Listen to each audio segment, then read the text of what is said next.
பேச்சிலே ஆழ்ந்த கண்ணீர் மழைதான் எங்களுக்கு வேண்டும் என்று காத்துக் கொண்டிருக்கின்ற வினோத் பா செல்வம் அவர்கள்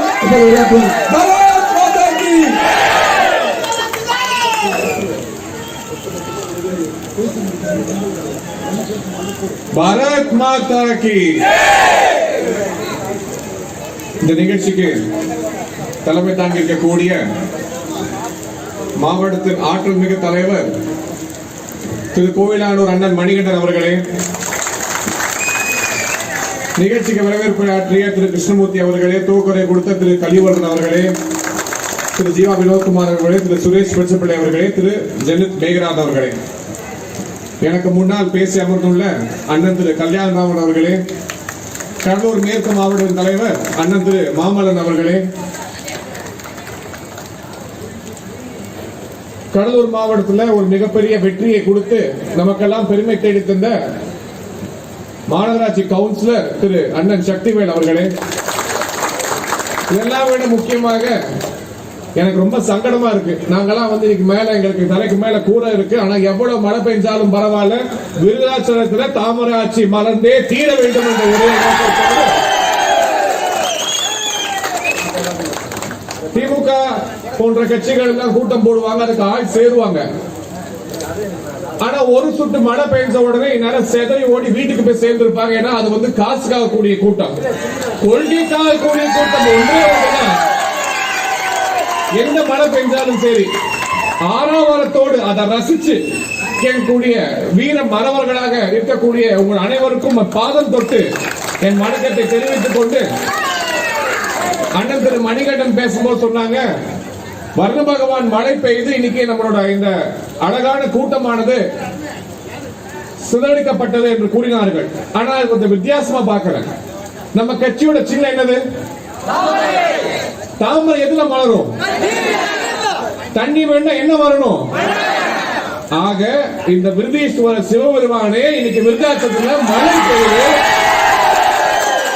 நிச்சயமாக 2026 தேர்தல் நடக்கும் பொழுது எலெக்ஷன் ரிசல்ட் வரும்போது முதல் எம்எல்ஏ விருதாச்சலத்துல வந்தார் என்று சொல்லும் அளவுக்கு ஒரு பிரம்மாண்டம். சத்தியமா இது ஆண்டவரோட அனுக்கிரகம். இந்த சிவபெருமானோட அனுகிரகம் தான் இன்னைக்கு விருதாச்சலத்துல இப்படி மழை பெய்து இந்த மழையில இந்த கூட்டம் நடைபெற்றுக் கொண்டு இருக்கிறது. நிச்சயமாக நம் பகுதியில் தாமரை மலர்ந்தே தீரும் என்ற சந்தேகம் என்பதை மனதிற்கிக் கொண்டு நான் ரொம்ப நாள் எடுத்துக்க விரும்பல. ஏன்னா நீங்க மழை நிற்கிறீங்க, எனக்கு மனசு உண்மையிலே கஷ்டமா இருக்கு. 8 ஆண்டு கால சாதனை விளக்க பொதுக்கூட்டம் மட்டுமல்ல, தமிழகத்துல 1 ஆண்டு காலத்துல திராவிட முன்னேற்ற கழக ஆட்சியில் இந்த வெளியிலாட்சி என்று சொல்லக்கூடும் இந்த காலகட்டத்தில் தமிழகம் எந்த அளவுக்கு மோசமா இருக்கு என்பதை எடுத்துரைத்து திரு MRK பன்னீர்செல்வத்தை வலுப்படுத்துவதற்காக மூடப்பட்ட கூட்டம் கொண்ட கூட்டம். அவருக்கு நல்ல நேரம் அவரோட ஊழலை பற்றி முழுதாக பேசுவதற்கு நம்மளுக்கு வாய்ப்பு கிடைக்கவில்லை. எப்போதெல்லாம் ஊழல் செய்யறாரோ, எப்போதெல்லாம் கான்ட்ராக்ட் அவர் பேர்ல எடுத்துக்கிறாரோ, எப்போதெல்லாம் மத்திய அரசாங்கம் தரக்கூடிய ஜல்ஜீவன் திட்டத்தில் போற பைப்ல கூட ஊழல் செய்கிறாரோ, எப்போதெல்லாம் மத்திய அரசாங்கம் தரக்கூடிய மானியத்தில் டிராக்டர் வாங்கி அவர் ஊர்ல இருக்க மக்களுக்கு அவர் சொந்தக்காரங்க மட்டும் கொடுக்கிறாரோ, இதை பற்றி எல்லாம் பாஜக பேச தொடங்கும் போதெல்லாம் ஒரு தலைவரை பற்றி பேசி தப்பித்துக் கொண்டிருக்கக்கூடிய MRK பன்னீர்செல்வத்தை பத்தி பேசுவதற்காக கூட்டமே போட்டோம். ஆனா அவரோட நல்ல நேரம் இன்னைக்கு அவர் தப்பிச்சுக்கிட்டார். இருந்தாலும் இப்ப இன்னைக்கு பாத்தீங்கன்னா டெல்லியில இருந்து விருதாச்சலம் வரை, சுப்ரீம் கோர்ட்ல இருந்து டீ கடை வரை இலவசங்களை பத்தி பேசிட்டு இருக்காங்க. அதாவது பிஜேபி இலவசங்களை ஆதரிக்கிறதா இல்லையா என்பதுதான் கேள்வி. பிஜேபி இலவசங்களுக்கு எதிரான கட்சி கிடையாது. பிஜேபி ஆட்சியில் இலவசங்கள் கொடுக்கப்பட்டு வருகின்றன. பிஜேபி ஆட்சியில் 2 கோடி ஏழைகளுக்கு இலவச வீடு, 9 கோடி இல்லங்களுக்கு இலவச கேஸ் கனெக்ஷன், 11 கோடி இல்லங்களுக்கு இலவச கழிப்பறை, 7 கோடி இல்லங்களுக்கு நேரடியாக குடிநீர் வசதி, 200 கோடி, 1 கோடி 2 கோடி இல்ல, 200 கோடி இலவச தடுப்பூசி மூலமாக இந்தியாவை கொரோனா இல்லாத நாடாக மாற்றி காட்டிய மாண்புமிகு பிரதமர் நரேந்திர மோடி ஆட்சி காலத்தில் சமூக நீதியை உயர்த்துவதற்காக, சொசைட்டியை காப்பதற்காக இலவசங்கள் தொடர்ச்சியாக கொடுக்கப்பட்டு வருகின்றன. ஆனா அதுவே திராவிட முன்னேற்ற ஆட்சி காலத்துல பாத்தீங்கன்னா 2006 ஆட்சிக்கு வரதுக்கு முன்னாடி என்ன வாக்குறுதி கொடுத்தாங்க? நாங்க ஆட்சிக்கு வந்த உடனே கலர் டிவி யாருக்கெல்லாம் கொடுக்குறாங்க? யாருக்கெல்லாம் ரேஷன் அட்டை இருக்கோ எல்லாருக்கும் கலர் டிவி. உங்க வீட்டுல டிவி இருக்கோ இல்லையா, நாங்க டிவி கொடுக்கிறோம். எதுக்காக டிவி கொடுத்தாங்க? நீங்க டிவி வாங்கி சும்மா வச்சுக்க முடியாது. உங்களுக்கு ஒரு கேபிள் டிவி கனெக்ஷன் வேணும். யார்கிட்ட வாங்குவீங்க? சுமங்கலி கேபிள் விஷன் SCV. அது யாரோடது? கோபாலபுரம் குடும்பத்தோடு. இதெல்லாம் டிஷாண்டரா வைக்கணும். யார்கிட்ட வாங்குவீங்க? சன் டிஷ் வாங்குவீங்க. அது யாரோடது? கோபாலபுரம் குடும்பத்தோடு. அதாவது ஒரு சின்ன பொருளை கொடுத்துட்டு அவங்க குடும்பத்தோட வருமானத்தை வருஷம் உயர்த்துவதற்காக தரமற்ற டிவியை கொடுத்த ஒரு கேடுகட்ட ஆட்சி இந்த திராவிட முன்னேற்ற கழகத்தோட ஆட்சி. இதுதான் அவங்க தரக்கூடிய இலவசம். பாஜக ஆட்சியில் கொடுத்த இலவசமானது மக்கள், அதாவது ஏழைகள், வீடு இல்லாம அவஸ்தப்பட்டவங்களுக்கு, இந்த மாதிரி மழையில நடந்து கொண்டவங்களுக்கு இலவச வீடை கொடுத்திருக்கோம். அடுப்பையில கஷ்டப்பட்டு புகையில கஷ்டப்பட்ட தாய்மார்களுக்கு இலவச கேஸ் கனெக்ஷன் கொடுத்திருக்கோம். சுகாதாரம் இல்லாம இருந்த காலகட்டத்தில் இலவச கழிப்பறைகள் கொடுத்திருக்கோம். உலகம் முழுவதும் மக்கள் மாண்டு கிடந்த காலகட்டத்தில் இலவச தடுப்பூசி கொடுத்திருக்கோம். ஆகவே மக்களை காப்பதற்காக இலவசங்கள் கொடுப்பதில் தப்பில்லை என்று கூறுவதுதான் பாஜகவின் நிலைப்பாடு என்பதை மக்கள் புரிந்து கொள்ள வேண்டும் என்பதை நாம் இந்த கூட்டத்தின் வாயிலாக தெரியப்படுத்த வேண்டிய கட்டாயத்தில் நாம் இருக்கிறோம். நீங்க தமிழகத்தில் பாத்தீங்கன்னா தமிழகத்தோட நிதி நிலைமை ஐசியூல. நிறைய பேர் ஒரு படம் பார்த்திருப்போம். பார்த்திபன் வடிவேல் நடிச்சிருப்பாங்க. அந்த படத்துல பாத்தீங்கன்னா வடிவேல் வந்து துபாயில போயிட்டு வேலை பார்த்துட்டு வந்திருப்பாரு. கலர் கலரா ட்ரெஸ் போட்டிருப்பாரு. ஒரு டீ கடைக்கு போவாரு. டீயை குடிச்சிட்டு கிளாஸ் கீழே போட்டு உடச்சு சொல்லுவாரு, துபாயில நான் ஒரு தடவை குடிச்ச டீல மறுபடியும் குடிக்க மாட்டோம்னு. அதே மாதிரி இன்னைக்கு தமிழகத்துல நான் அமெரிக்கா போயிட்டு வந்தாலும் நிதியமைச்சர் நம்மளுக்கு கிடைச்சிருக்காரு. எதை கேட்டாலும் நீ பிஹெச்டி படிச்சிருக்கியா, நீ ஆஸ்கார் அவார்டு வாங்கியிருக்கியா, நீ என்ன டிகிரி வாங்கியிருக்க, அதுக்கு மேல கேள்வி கேட்டா நான் ஜிஆர்ல 96% வாங்கினேன், ஓஃபுல்ல 99% வாங்கினேன்.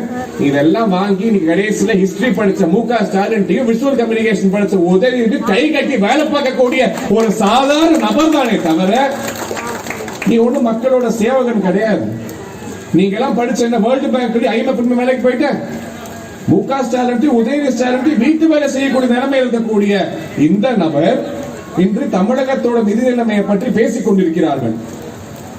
அதாவது டிவியில வந்து வஞ்ச புகழ்ச்சியும் மக்களை இழிவுபடுத்தி பேசுவதும், தேர்தலுக்கு முன்பாக எல்லா வீட்டுக்கும் நாங்க வந்து கேஸ் மானியம் கொடுப்போம் சொல்லிவிட்டு தேர்தல் முடிந்த பிறகு எத்தனை வீட்டு எத்தனை கேஸ் வாங்கணும் எனக்கு என்ன தெரியும், நான் எப்படி கொடுக்க முடியும் என்று கேவலமாக பேசுவதும், இலவசம் கொடுப்போம்னு சொன்னோம் எப்ப கொடுக்கணும்னு சொல்லுவான் என்று சொல்லி மக்களை முட்டாளாக நினைப்பதும், இப்படிப்பட்ட ஒரு அமைச்சர் தமிழகத்தோட கேடு காலத்துக்கு முதல் பிள்ளையார் சொல்லிய இந்த அமைச்சர் திரு PTR அவர்கள் தான் என்பதை நாம் மறந்துவிடக் கூடாது. இன்னைக்கு நம்மளோட மாநில தலைவரை பத்தி விமர்சனம் செய்யும் அளவுக்கு இன்னைக்கு அவருக்கு தைரியம் வந்திருக்கு. ஆனா அவரோட வரலாறு எடுத்து பாத்தீங்கன்னா மிக கேவலமான வரலாறு. நான் ஏற்கனவே கூறியது போல அந்த படத்துல பாத்தீங்கன்னா அவர் துபாயில் என்ன வேலை பார்த்திருப்பா நம்மளுக்கு எல்லாம் தெரியும். ஆனா இங்க வந்த உடனே நான் துபாயில் வந்திருக்கேன், நான் துபாயில இப்படி துபாயில அப்படிம்பாரு. அந்த வடிவேல் தான் இன்னைக்கு PTR.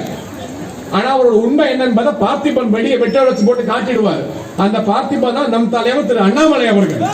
இவர் அமெரிக்கால என்ன பண்ணிட்டு இருந்தாரு, ஒவ்வொரு கம்பெனியில வேலைக்கு போகும்போது கம்பெனி எப்படி இழுத்து மூடுனாங்க, அதுக்கப்புறம் எப்படி அங்க துரத்தி விடப்பட்டு இங்க வந்து எப்படி வெளிநாட்டில் துரத்தி விடப்பட்டவர்கள் திறமை இல்லாதவர்கள் திமுக ஆட்சி அமைச்சராக முடியும் என்பதற்கு சிறந்த எடுத்துக்காட்டு உதாரணம் திரு PTR அவர்கள்.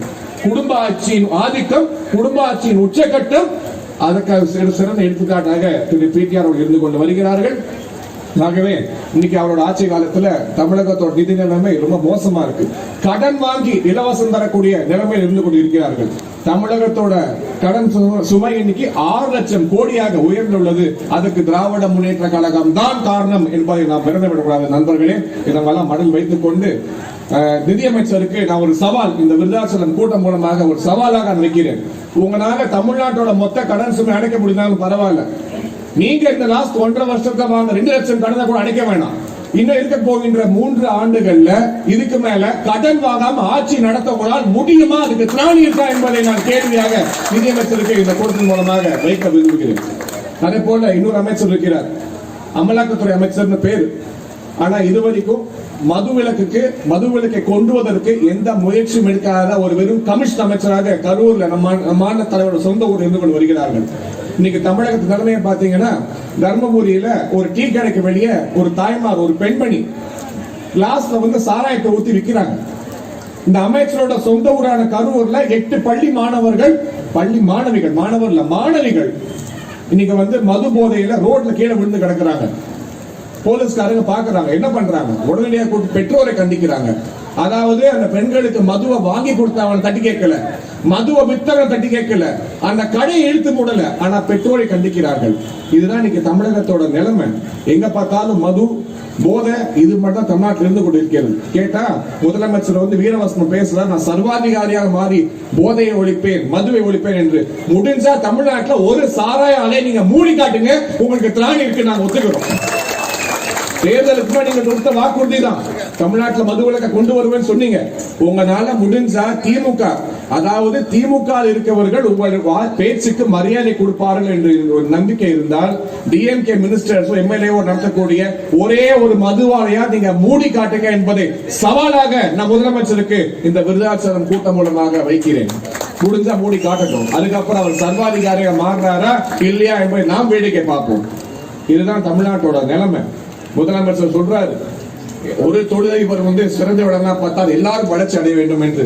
இந்த கடந்த 1.5 ஆண்டு காலத்துல தமிழகத்துல ஜி2 என்ற ஒரே நிறுவனம் மட்டும் தான் வளர்ச்சி அடைந்ததுக்கே தவிர யாருமே சந்தோஷமா இல்ல. பொதுமக்கள் சந்தோஷமா இல்ல, டீ கடைக்காரங்க சந்தோஷமா இல்ல, ஹோட்டலுக்காரங்க சந்தோஷமா இல்ல, யாருமே சந்தோஷமா இல்லை என்பதை அவர் மனதில் நிறுத்திக் கொள்ள வேண்டும். இன்னைக்கு வந்து ஒரு குடும்ப ஆட்சி, அதாவது சென்னையில பாத்தீங்கன்னா முதலமைச்சர், மருமகன், அவர் குடும்பம் அப்படிங்கிற ஒரு ஆட்சி. அதே போல கடலூர் எடுத்துக்கிட்டீங்கன்னா அமைச்சரோட அக்கா மகன் ஒரு நகர செயலாளர், அமைச்சரோட சம்பந்தி ஒரு 100 செயலாளர், ஒன்றிய செயலாளர் இருக்காரு, இன்னொரு உறவினர் இன்னொரு ஒன்றியத்துக்கு செயலாளர் இருக்காரு. 10வது அவர் மகனை வந்து இந்த முறை தேர்தல் எம்எல்ஏ எம்பி ஆக்கணும் துடித்துக் கொண்டிருக்கக்கூடிய ஒரு நிலைமை. அந்த நிலைமையோட காரணத்தினால்தான் இன்னைக்கு திராவிட முன்னேற்ற கழகத்துல உள்ள சூடு சொன்ன உள்ள நல்ல மனிதர்கள்லாம் டிஎம்கே விட்டு விலகி பிஜேபிக்கு வந்துட்டு இருக்காங்க. அதுக்கு ஒரு சிறந்த உதாரணம் நம் மேடையில் அமர்ந்து கொண்டிருக்கும் மன்னன் மாமல்லன் அவர்கள். எம்ஆர்கே பரிசுகளோடு இருந்தாங்க ஒரு காலத்தில். ஆனா சுயமரியாதையின் காரணமாக எங்க நம்மளுக்கு மரியாதை கிடைக்கணுமோ அங்கதான் இருப்போம் என்று கூறிவிட்டு இன்று பிஜேபியில வந்து ஒரு மாவட்ட தலைவராக மரியாதையான பொசிஷனில் அவர் இருந்து கொண்டு வருகிறார்கள். திராவிட மாடல் என்பது ஒரு ஏமாற்று தான். பட்டியல் சமுதாயத்தை அவமானப்படுத்துவதுதான் திராவிட மாடல். இந்த ஆகஸ்ட் 15ஆம் தேதி எத்தனை ஊராட்சி மன்ற தலைவர்களை, அதாவது பட்டியல சமுதாயத்தை சேர்ந்த ஊராட்சி மன்ற தலைவர்களை தேசிய கொடி ஏற்றி விட்டுருப்பாங்க திராவிட முன்னேற்ற ஆட்சியில. அவமானப்படுத்தி தடுத்து நிறுத்தியதே இந்த திராவிட முன்னேற்ற கழக ஆட்சியில் உள்ள அதிகாரிகளும் அந்த கட்சிக்காரர்களும் தான் அவமானப்படுத்தி கொண்டிருக்கிறார்கள். திராவிட மாடல் என்பது ஒரு மாயை, ஒரு பொய்யான மாடல். அந்த மாடலை நம்பி மக்கள் ஏமாந்து விடக் கூடாது. அதை கொண்டு போய் மக்களிடம் சேர்க்கும் போஸ்ட்மேனாக நம் அனைவரும் மாற வேண்டும் என்று உங்கள் அனைவரையும் நான் அன்போடு கேட்டுக்கொள்கிறேன். இன்னும் சொல்ல போனா இன்னும் பல விஷயங்கள் எப்படி வந்து கோபாலபுரத்துக்கு, அதாவது தமிழகத்தை வந்து இந்த கோபாலபுர குடும்பம் ஆண்டு கொண்டிருக்கிறதோ அதே போன்று இந்த பகுதியில் பாத்தீங்கன்னா எம்ஆர்கே பன்னீர்செல்வரோட குடும்பம் கடலூர் மாவட்டத்தில் மேயர்ல இருந்து சேர்மன்ல இருந்து ஊராட்சி மன்ற தலைவர், பஞ்சாயத்து தலைவருக்கு எல்லாத்தையும் விற்பனை செய்து கொண்டு அனைத்து விஷயத்திலும் கமிஷன் என்று கூறி கடலூரை நாசம் செய்து கொண்டிருக்கிறார்கள். நிச்சயமாக இதற்கு ஒரு முடிவு கட்டுவதற்கு நம் அனைவரும் ஒன்று கூடி போராட வேண்டும் என்று கேட்டுக்கொண்டு இன்று காலை முதல் வரும் வழியெல்லாம் அச்சரம்பாக்கத்தில், செங்கல்பட்டு மாவட்டத்தில் 300 இளைஞர்கள், அதன் பிறகு திண்டிவனம் கூத்தேரிப்பட்டில் 200 இளைஞர்கள், கடலூர்ல வந்து சென்ற இடத்துல வந்து இன்னொரு 100 இளைஞர்கள் என்று வரிசையாக ஒரு இடத்துல இன்னைக்கு பல நபர்கள் இன்னைக்கு பிஜேபி நோக்கி படையெடுத்து வந்து கொண்டிருக்கிறார்கள். அது மட்டும் இல்லாம திமுக, அதிமுக, பாமக, பல கட்சிகள் தேமுதிக, மதிமுக என்று பல கட்சிகள் வந்து இருந்தாங்க. அப்போ நண்பர் கேட்டாரு, எல்லா கட்சியும் வராங்களே, காங்கிரஸ் யாரும் பிஜேபி வரமாட்டாங்களான்னு. அதுக்கு நான் பதில் சொன்னேன், வந்திருப்பாங்க. ஆனா ஒரே பிரச்சனை தான், காங்கிரஸ்ல தலைவர்கள் மட்டும்தான் இருக்காங்க, தொண்டர்களே கிடையாது. ஆண்டாறு கட்சி நாங்க எங்க போய் ஆள பிடிக்கிறது என்று கேள்வி மட்டும் கேட்டாங்க. ஆனா போற போக்க பார்த்தா ஒவ்வொரு நாளும் குலாம் நபி ஆசாத் முதற்கொண்டு சீனியர் தலைவர்கள் எல்லாம் காங்கிரஸ் குட் பை சொல்லிவிட்டு செல்ல ஆரம்பித்து விட்டார்கள். சோனியா காந்திக்கோ ராகுல் காந்திக்கோ தலைமை பொறுப்பு ஏற்பதற்கு திராணியும் இல்லை, தைரியமும் இல்லை. காங்கிரஸ் கட்சி ஒரு மூழ்கக்கூடிய கப்பல் நாம் மறந்துவிடக் கூடாது. நிச்சயமாக 2024 மீண்டும் ஒரு முறை, 3வது முறையாக 400 எம்பிக்களுடன் பாரத பிரதமர் நரேந்திர மோடி அவர் ஆட்சி அமைய உள்ளது. அந்த தருணத்தில் நிச்சயமாக கண்டிப்பாக தமிழகத்தில் இருந்து 39 எம்பிக்களை கொடுக்கக்கூடிய கட்சி பாஜக என்ற பெயரை நாம் ஏற்க வேண்டும் என்று கேட்டுக்கொண்டு மழையிலும் பொருட்படுத்தாமல் இங்கே கூடியிருந்த உங்கள் அனைவருக்கும் மீண்டும் ஒரு முறை என் மனமார்ந்த நன்றியை தெரிவித்துக் கொண்டு இந்த நிகழ்ச்சிக்கு சிறப்பாக வேலை செய்த திரு கார்த்திகேயன் அவர்களுக்கு என் வணக்கத்தை தெரிவித்துக் கொண்டு இந்த மண்டலின் தலைவர்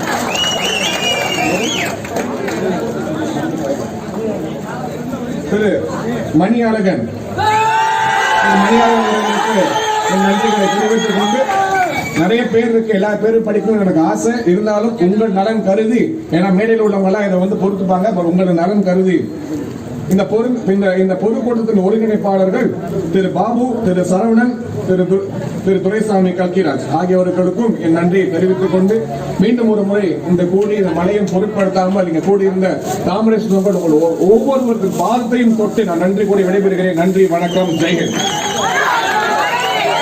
பாரத் மாதா கி, பாரத் மாதா கி, பாரத் மாதா கி. ஒன்றிய தலைவர் அண்ணன் திரு தங்க வெங்கடேஷ் அவர்களுக்கும் என் சிறப்பான நன்றிகளையும் பாராட்டுகளையும் நான் தெரிவித்துக் கொள்கிறேன்.